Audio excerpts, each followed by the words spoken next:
Okay, we're on Daf Kof Bet. We are going to complete the 11th Perek, Be'ezrat Hashem tonight, and that'll be the first half of the page. And then the second half of the page will be the next Perek, which is about building. Okay, so the rest of this stuff is a tiny bit complicated. Then the beginning of the next Perek is pretty easy, so it'll compensate. But basically, what we're talking about is shogeg and mezid. So if you just remember one principle, it'll be clear.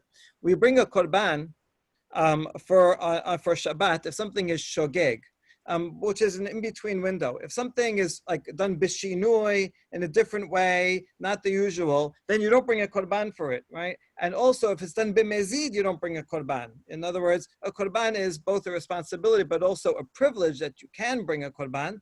And so it's only if it's too much mutad, or you did it in a way that's not not a problem, you don't bring korban. But also if you did it b'mezid, it's not a problem. So that when we say chayav korban, it's only in that little window.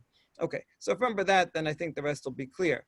Mishnah teaches as follows: Zorek ve'nizkar me'achar sheyatzta miyado kelata acher kelata keleb or shenisrefa patur.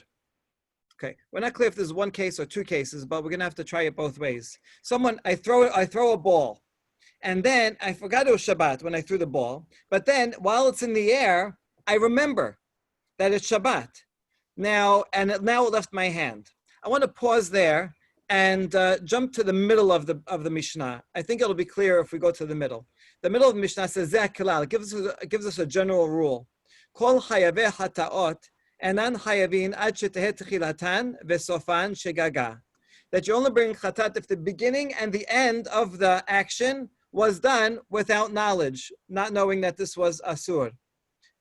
So there are some melachot that happen in an instant, but some, like throwing, that happens over a period of time. And so that way, if you did it on purpose at any point in the middle, at the beginning or at the end, then you can't bring a korban. It has to be a shogeg all the way throughout the process. Techilatan shegaga vesofan zadon. Techilatan zadon vesofan shegaga piturin. If I started off forgetting that this was prohibited, and then in the middle I remembered, or the other way around, I knew it's prohibited, and then while it's in the air, I got distracted and forgot, then patur, because part of it was b'mezid. The whole thing has to be shogeg. You see that it repeats this klal like 3 times just in this little thing. So it's making it very clear. Okay, with that in mind, we go back to the beginning of the Mishnah. If I throw it, and then I remembered that this is prohibited while it's in the air, right?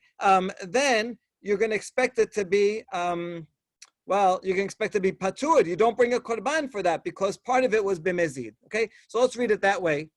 Now, another case, second case, kelata acher. If I throw it, and then after I throw it, someone intercepts and catches it so that it never has time to land.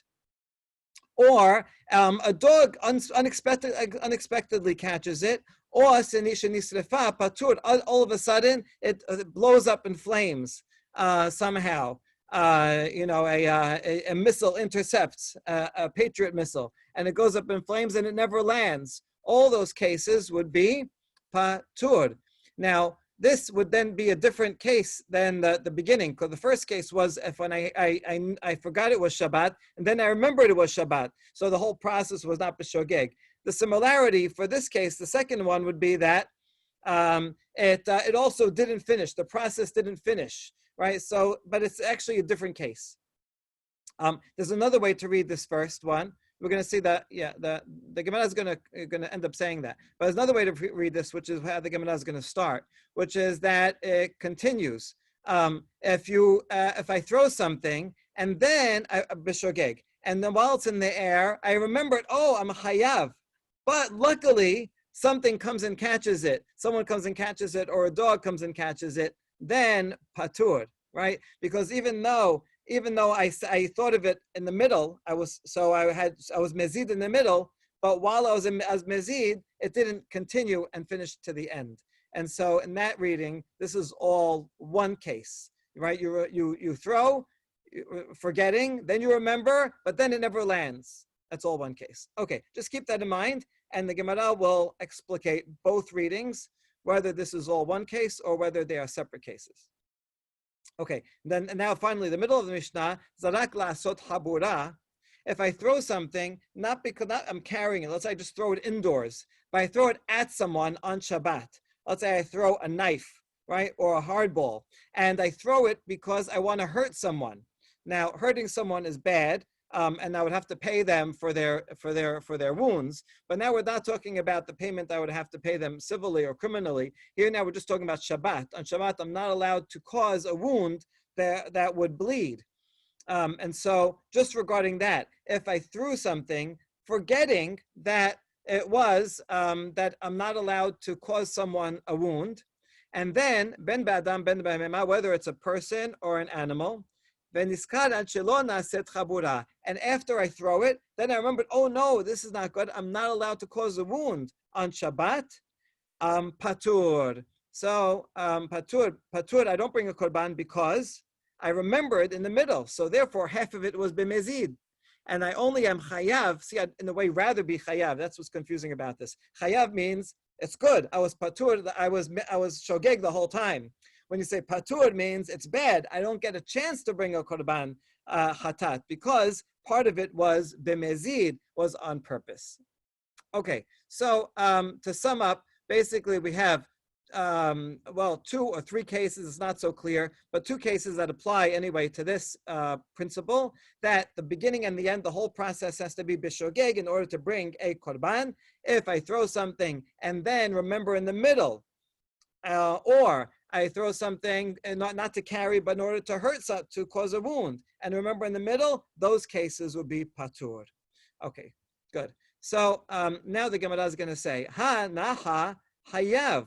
Okay, so what this is assuming that we're reading the front here as all one case. I throw it, forgetting bishogeg, and then I remember, but it didn't land. So even though I remembered and I'm mezid, but luckily it was caught and it didn't land. That's why I'm patur, right? Because therefore the melacha during the mezid time didn't finish. But we can infer that if it did finish, hanacha, if someone didn't catch, if the dog didn't catch it and it landed, I would be hayav. So you see that even just because I threw it in the beginning, and it was shogeg, that then and the landing, I'm still chayav, right? Because all that matters is the beginning, is the opening throw. The idea is as follows: because I can't get it back once I throw it, for me, my action was done. And what happens afterwards happens on its own. There's no way I could bring it back. So I did my action bishogeg, and even though I remembered midway and it lands, that doesn't matter. I only go by the beginning if it's an action that I can't bring back. So therefore, it's considered the whole thing shogeg, and therefore chayav. Okay, now we ask about that. Halon niskad. Wait a second, but he remembered. And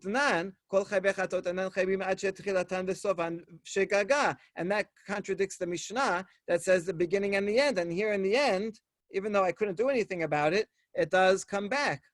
Amar Rav Kahana, sefa atan lelechta umitna. You know what? The sefa, the case of the klal, the general rule that's stated at the end, is not talking about the same case as the beginning, but rather something that's attached to you. If I have a bolt and a cord, this is a bolt, it's some kind of strap that would go on an animal, and it's connected to a cord. For our purposes, we just think of it as a yo-yo. And so you throw the yo-yo, but you're still holding on to the cord, and so you can always bring it back. And so therefore, in that case, the action is not completed until it lands. In that case, I have to have the beginning, the first throw, and the landing has to be bishogeg, because I'm in control of both the throwing and the landing because I have the cord in my hand. So if I have control over an action, for example, if I'm just carrying it, I'm just walking with it, right? If I have control over the whole action, I have to be bishogeg in the beginning and the end, and then I bring a korban. But that's the ending. At the beginning, the first case is talking about when I lose control. I throw it without a cord, and then I'm shogeg when I throw it, the rest of it doesn't matter. And even if the rest of it was b'mezid, as if it lands, I am hayav. If it doesn't land because something catches it, then nothing happened. I'm patur because even though it was mezid in the middle, I'm patur because it never landed. So no action happened. I'm not liable at all. Okay, so that's Rav Kahana's answer, is to say that even the sefa is talking about where it's attached to me. Now, lechta mitna ogdo beyadohu. Hold on. If I have the bolt and the cord, then I'm holding it in my hand. If I'm holding it in my hand, then I didn't actually throw it at all. It's not called throwing if part of it is still in my hand. Oh, kevagon shenit kaven lasot chabura. We'll apply what he said, Rav Kana, to the middle case. That if I'm holding part of my hand, I throw a heavy yo-yo, and I intend for it to hurt someone. Then it doesn't matter it's in my hand, because it's not about the melacha of transferring a property, carrying, but rather making a chabura, and I can make a wound with a yo-yo. So hanametanena, that doesn't work either, because of the middle case in the Mishnah. Hazorek lasot chabura ben adam ben bebehema v'niskad ad shelo naaset chabura patur. That case said, if I throw it, and in the beginning I thought it was shogeg, and then I remembered in the middle, it says here patur. And even though you're saying that this is something I'm holding on to and can bring it back, well, if I'm holding on to it and I can bring it back, and I remembered by the end, then half of it is be'mezid. And so it doesn't work. In other words, Rav Kahana, the point is Rav Kahana's reading cannot work throughout all three statements here. So therefore, Rava says, oh, you know what? B'ma'avir. What we're talking about here, the last case of the klal, the klal here is talking about when I'm carrying it. Okay, so if I'm carrying it, then the beginning and the end, because I'm in control the whole time, has to be one where I'm shogeg at the beginning and shogeg when I arrive at my destination. But the beginning, the first case, is talking about zorek, and there it's out of my hands, and so that's why I would be chayav if it landed. So that's it. The Gemara rejects that. You can't make up so many cases now. When it says zeh kalal is a comment on the zorek. Zorek is one example of zeh kalal. So zeh kalal is talking about a case of zorek. You can't switch in the middle and say the beginning's talking about throwing, and then it's talking about carrying all of a sudden, right? It's too disjointed. So rather, Rava gives a second interpretation, tarte katani. We're talking about multiple cases. That beginning statement in the Mishnah is talking about multiple cases. One case is hazorek v'niskad me'achar she'asta miyado. If I throw it and then I remember afterwards, right? Then because the beginning was shogeg, but the end, it's just a regular ball, not connected to me. But the end was mezid. So since part of it was b'mezid, I do not bring a korban, right? Even though I had no control over it, doesn't matter. We don't care about that. Inameh lo niskad, or maybe it was shogeg the whole time, ukelata ached or kelata achedeb, or shinsrifa patur, but it never landed. It never accomplished the goal because a dog ate it. In that case, also would be patur. These patur are for different reasons altogether. But you see that it does read more smoothly in the words, right? So that's Rava's interpretation. So what you have here is you have to, the Mishnah is a difficult Mishnah, and you have to choose between one that reads the words read better, or one that conceptually holds tighter.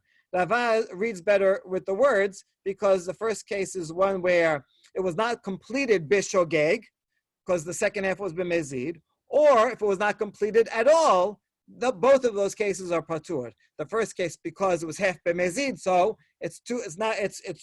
you're too liable to bring a korban. The second half, no action happened because it didn't land, so that also patur. What they have in common is that they're both actions that didn't conclude b'shogeg.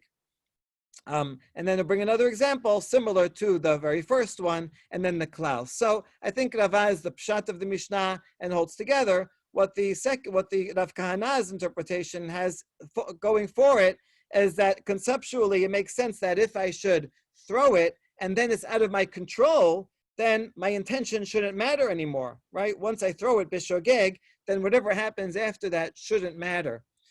So because that is a nice conceptual idea, Rav Asher once again tries to save Rav Kana's interpretation. And he says, you know what? You have to add a few words in the Mishnah. If you add a few words, maybe it's missing these words, and then it would make sense. Hazorek v'niskad. I threw it. After I threw it, I remembered.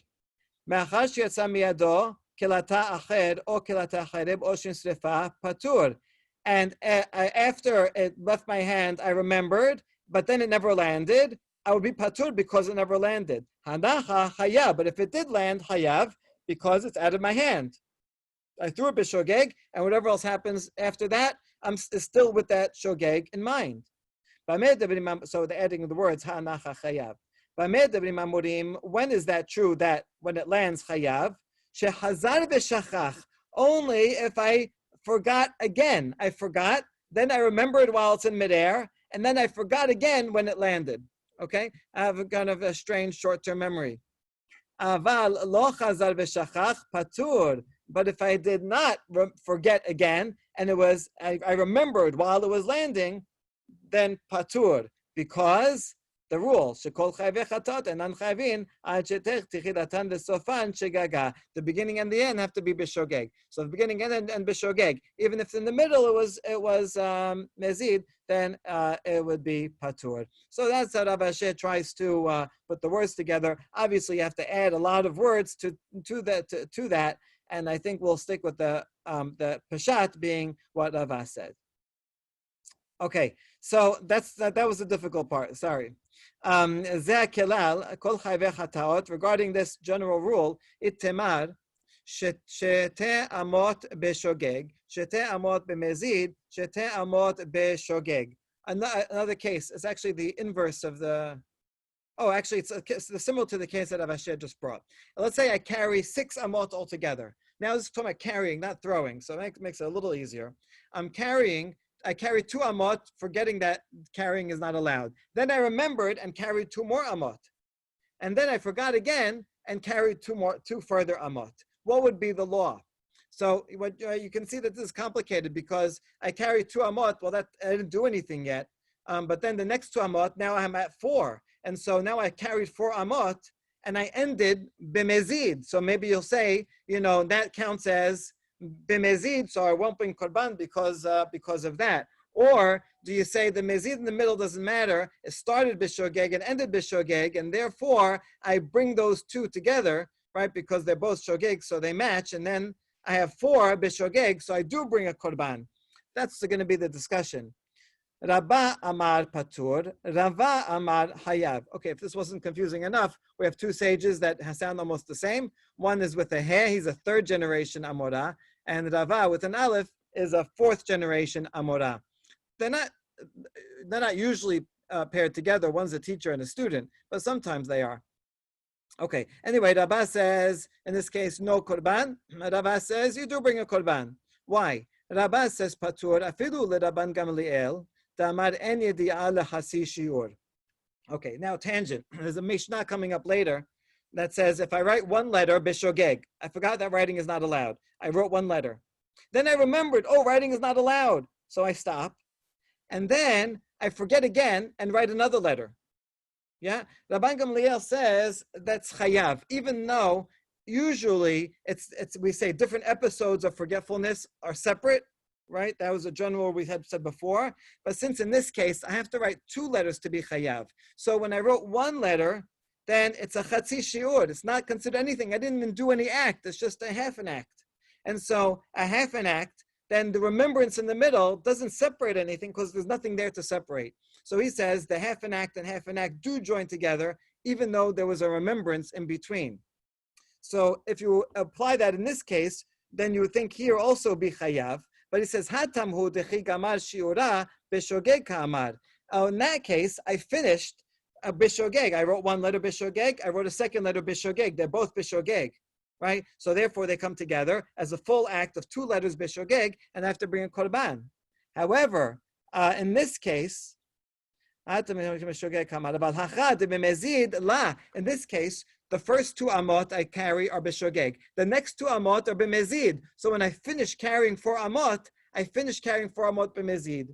And just because I carried another 2 amot after is not going to help me. I already did something b'mezid, and so therefore, the remembrance in between the first two and second two is not going to help, is not going to separate anything, because 2 amot is chasi shiur. So the remembrance doesn't cordon it off, and so now I have 4 amot, and that started b'shogeg but ended b'mezid. So ended b'mezid, I don't bring a korban. That is Rabba's interpretation. Ubemai, what case is it? Ibezorek shogego. If it's talking about throwing, can't be about throwing because then it threw it from the beginning and then it landed. It started and landed. Beshogeg. This has to be carrying because then I ended at 4 while I was carrying. Okay, Rava says hayav. Why does he say hayav in this case of 222? The rabbis in that case of writing one letter and then another letter, the rabbis say that if I remembered after one letter, that remembrance does separate the 2 acts. And so therefore the first letter was one act, the second letter was a different act and a different remembrance, and they don't join together. In that case, the rabbis say, patur, because I didn't do anything. I didn't write 2 letters in one act of forgetfulness. Hatam hu de beyado. In that case, it's in my hand to stop, to start and stop and start and stop. I can always control each action. Aval hachad de'en be'ado la. Here I can't control it. Ubemai. What are you talking about? I can't control it. If I'm carrying it, I can control it. Ela bezorek. He thinks that this case is talking about throwing, and since I threw it, so I threw it at the beginning of 2 amot, and I forgot, and then I remembered while it was in the air for 2 amot, and then I forgot while it was 2 amot in the air. In that case, Rava says hayav, because it was out of my hand and it wasn't in control.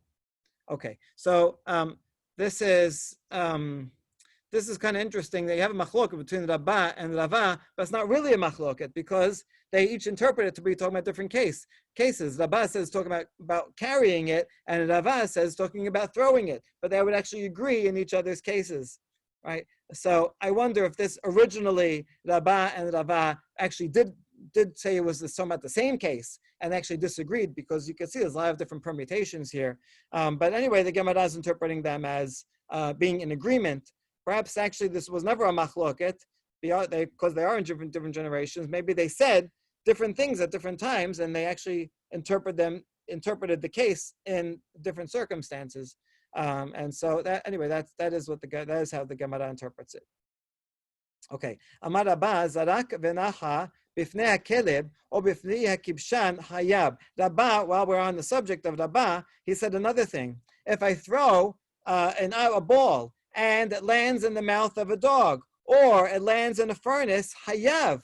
Hold on. This contradicts the Mishnah. V'anan tenan kilata acher or kilata keleb or shesrefa patur if someone else intercepts, or a dog eats it, or a dog catches it, or it burns. It says patur. Rabba, why'd you say chayav? Hatam de la mechaven. Hachad decha mechaven. Oh, the Mishnah is talking about where I did not intend for it to be caught in the middle. I wanted to throw it far, and then a dog came out of nowhere and caught it before it went 4 amot. I didn't intend for the dog to catch it, right? That's why the Mishnah says patur. When Rabba says chayav, it's when I'm having a catch with the dog and I want the dog to catch it, or I'm aiming for the furnace because I wanted to go and get burnt in there. So if that's my goal and it reaches the goal, then obviously it would be chayav. Good. Amar Rav Be'bai, Amar Abaye. Afanan nametanena. We also learned the same thing, right? The same principle, that if you want something to land in a certain place, even if it's an unusual place, there would be chayav. We learned this also. The learning that we're going to see is a little bit roundabout. We're not going to get to it till the end. But in the meantime, we have an interesting case. How many sin offerings can you bring with one act of eating? Right. So the rabbi is trying to figure out what's like the worst thing you could do if you want to rack up a lot of sin offerings easily. You can have one bite of something and have to still bring 4 sin offerings and 1 guilt offering. Hatameh, someone who is impure, shachal cheleb. So we ate cheleb, that's forbidden fat. So forbidden fat, that's going to be one. A chatat. V'unotar, it's left over after the time that you could bring, that you can eat a korban, that's two. Mina kodashim, a tameh person that eats from kodashim, that brings three. B'yom kippurim, he's eating on Yom Kippur when he has to fast, that's four. And also it's hekdesh, and he's not a kohen, so he can't eat it at all. So that's an asham. So that's four chataot and an asham. Good. The Meir says, I have one better. He's also carrying it in his mouth while he's walking on Shabbat. And so then you have to add yet another one. All this would be, of course, by mistake, right? He's doing all these things by mistake. That's why he brings a korban, chatat for them. Chayav. Amru lo eno min Hashem. They said, we don't count yours. We're talking about sins that you make by eating. And you're talking about a case of a sin that you make by carrying. No, he could also be stabbing someone on the way. No, we're talking about eating things. Okay, that's what they tell him. Now, that's the end of that source. Now we're going to analyze it. Amai, right? Why would that person be chayav if he ate something while he's walking? That's not the usual way that you carry. You don't carry things in your mouth. And what's the landing? The landing is when you swallow it. That's not a usual landing place. But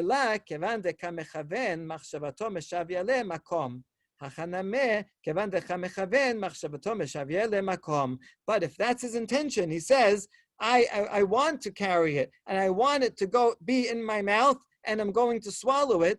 That's my goal, where I want it to be. Then that makes his mouth a landing place. And so too, in this case also, if my intention is that the dog should catch it or the furnace should burn it, and that's my destination, then that would be considered hanacha when it gets to that destination. Hazan alach hazorek. Okay, chazakim ubruchim. And now we get to the next Mishnah, where we're talking about building. And here we have a lot of very interesting principles as well. How much would you have to build in order to be hayav, the melacha of boneh? A whole house? How much? The answer is even the tiniest bit, even just one brick, one nail, anything. Also, someone who is chiseling, right? How much? Any amount of chiseling, just a little bit. Or hitting something with a hammer or with an axe, even one blow.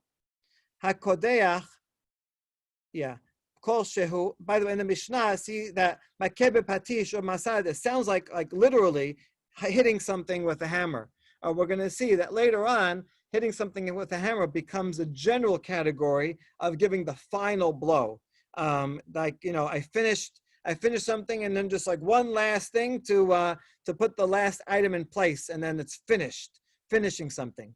But in the context here, so much chiseling, hitting something with a hammer or an axe, hakodeach kol shehu, making a hole, drilling a hole, any amount, chayav. Zakilal, what's the principle to really know if it's chayav or not? As long as I do something, and that thing will be permanent. It will endure. In other words, I'm going to leave it. I could even leave it just like that. Then anything like that would be hayav. If it's like in the middle, hanging, and it's still gonna, it's just a clamp that I'm gonna take off, those are temporary things, and those would be patur.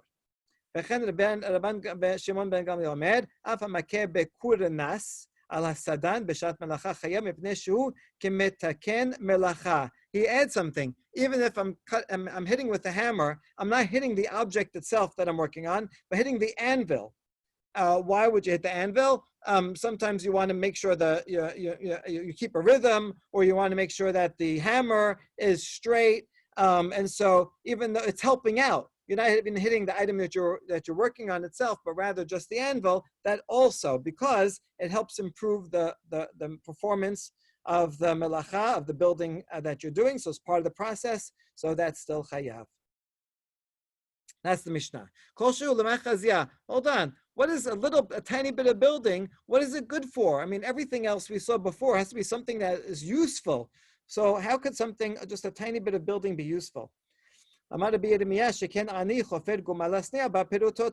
poor person might just make a little hole to hide a couple of coins, right? So you see, the tiniest hole could be useful. And so to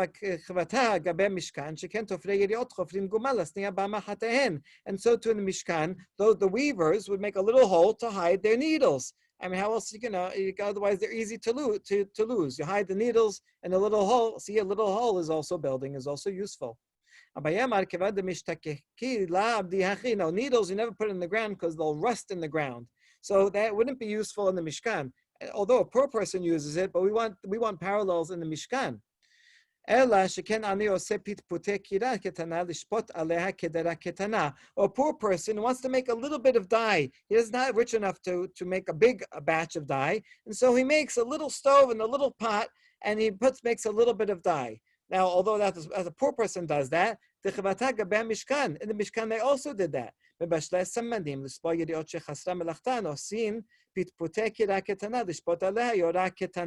Mishkan, they made generally big batches of dyes because they had all these big curtains. But let's say they made a big batch, but they needed a little bit more, just a little bit left of the curtain that they don't have enough dye for. Then they might make a little pot and create. So even building a little stand or a little for a little pot, that would be enough to be binyan, because that is useful even in the Mishkan. No, and there's no the poverty in the place of wealth. In the place of wealth, the Mishkan has to be grand and glorious. And so in the Mishkan, you don't work on things in a way that a poor person would. Right? That's not something we're going to consider important in building of the Mishkan to use as a paradigm. No, everything in the Mishkan should be grand. So we're not going to use a poor man's way of doing things for the Mishkan. So forget that idea.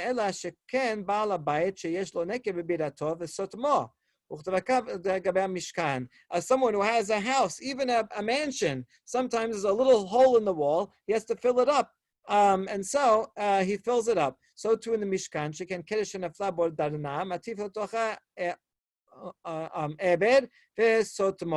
if you have one of the boards, the beams, and a worm went in it and made a little hole, you'll pour lead into it and fill it up. So you see that you're filling up just a tiny hole. It's only a tiny thing, but it's useful and something that even a rich person would do in a mansion. So it's a glorious kind of building, and so even a little bit is useful.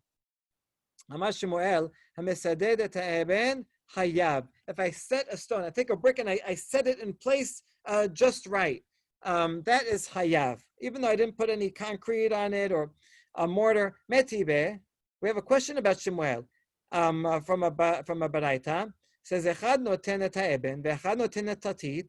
Hanoten et tatit chayav. If I have two people working together, one person places the brick, another person puts the mortar. Who's chayav? The one that puts the mortar. In other words, sounds like putting mortar is the essence of building, not just putting a brick down. So Shemuel, why'd you say that if I just put a brick down, then I'm already chayav? Putting a brick without mortar, that doesn't count as building, according to the Braita. Okay, we ask a question on that question. According to you, that you don't think that's building, I'll quote the rest of the Braita, where the Bio says, Shel abanim hayav. Even if I just place the next brick on the next layer, just putting a brick on a upper layer is enough, and that would make me hayav. So you see that it's no mortar, not even placing it carefully, just putting it down is called building.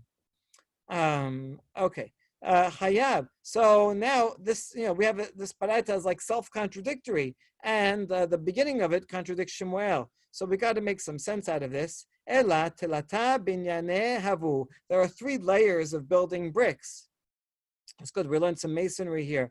Teta mesiata ve'ala. Bottom, middle, and upper. Tata, the bottom level, ba'esidude ve'afra. The bottom level, the first brick, I have to place it carefully in the sand and put dirt around it so it will be in the perfect place.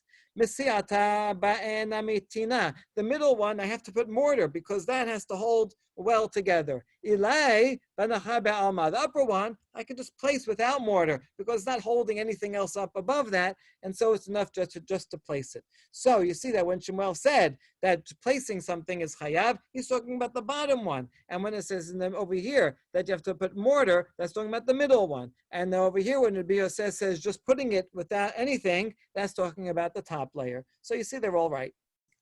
This is interesting just from a historical perspective, because wasn't the Beit Mikdash Beit Sheni built without, at least the walls were built without mortar, no? That's true. They're connected with rods and sockets. So there is not mortar there. Yeah. So look. This is a great question, because sometimes in the Gemara they say, "What's the parallel in the Mishkan?" And other times they don't. So if you remember all those minimum shiurim of how much you carry, how many beans, how many seeds, and all that, they didn't say do they carry that in the Mishkan. So sometimes it's just the general use, and sometimes it is specific to the Mishkan. So that is a very important question, and I don't think we're going to find consistency there. Okay, hamisatet, chiseling, misatet mishumai hayab. Why and for what is chiseling? I mean, chiseling is mentioned in the Mishnah, but under what melacha of the 39 will it go under? If you remember way back, that categories of 39 was not agreed upon by everyone. And so actually this Mishnah could stand alone, giving all different things that are chayav in terms of the building process. But anyway, now that we have the 39 melachot in place, so which of the 39 does chiseling fall under? That's part of building. When you build some things, you chisel, you have to fit everything correctly. He says that is striking something with a hammer. I mean, literally striking something with a hammer. According to our usual definition, that's completing the process. Then it would only be like the last one. When you chisel, you're making a sculpture, and it's the last thing that you chisel off would be it.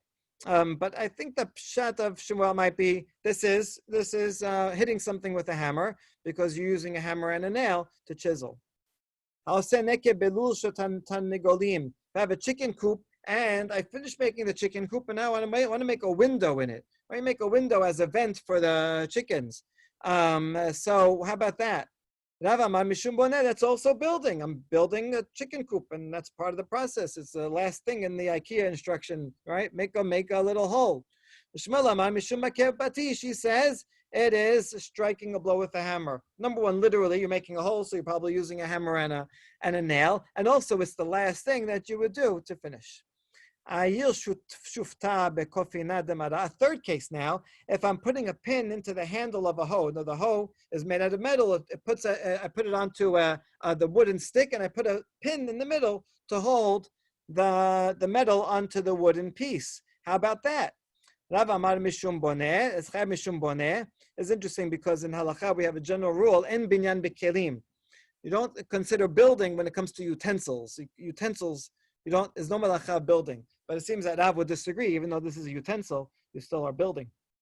So he said that's true, that's also building. Mishum Patish is also blowing with a hammer. I mean, you're literally taking a hammer and you're hammering a nail into the hole where the attachment is. And it's also the final thing you do. Once you do that, then the hoe is ready. And so we have a machloket in these three cases. I'm going to ask, why do you have to tell us the machloket about all three cases? I get the point, right? You see a pattern here. Usricha, I need all three. Diashminan kamaita. If you told me about the first one, bahi kamara mishum de derech binyan bekach. That's the way you usually build when you're building a house and you're chiseling things, and so that's the normal way.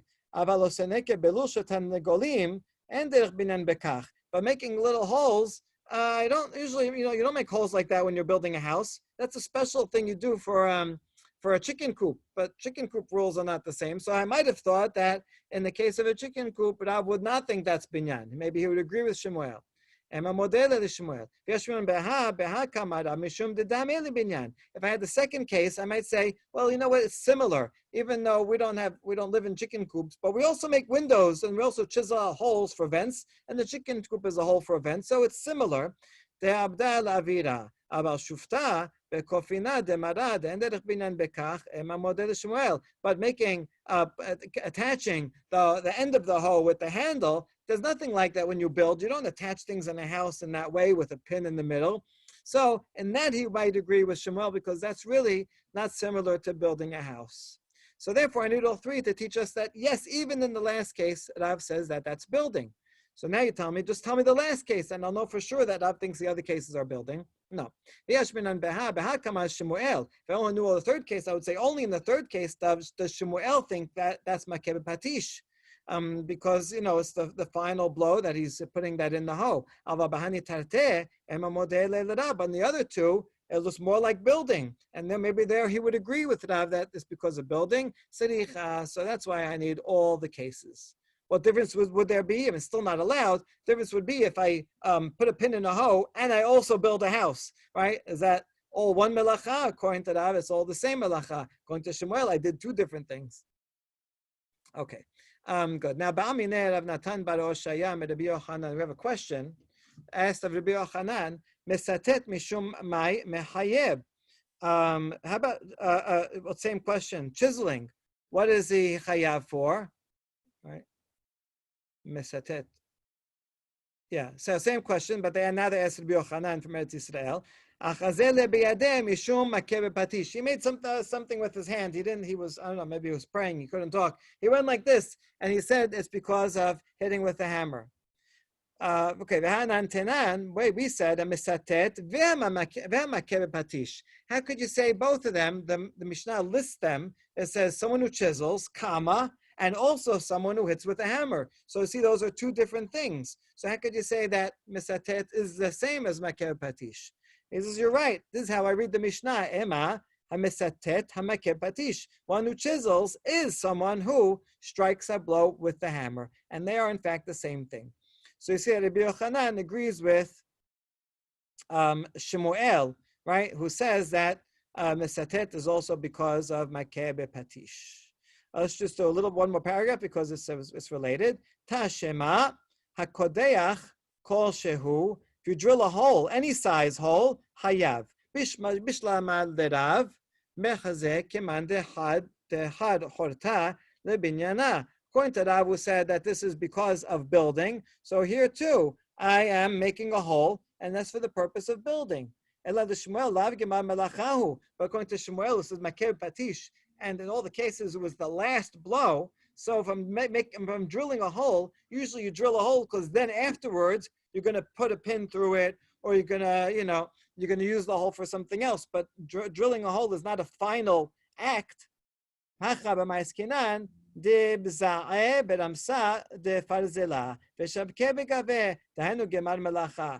not that I drill a hole with a drill bit, but rather that I hammer in a nail, and the nail makes a hole, and I intend to leave the nail there for structural reasons or to hang something on the nail. And so therefore, that it's only the kind of making a hole, drilling a hole, that would be the end product of the melacha. But he would say, you're right. If I'm just drilling a hole, but that's going to be, I'm going to use it for a next step afterwards, then that would not count under the melachot of Shabbat. Baruch Adonai Olam, Amen v'Amen. Thank you, everybody. Thank you.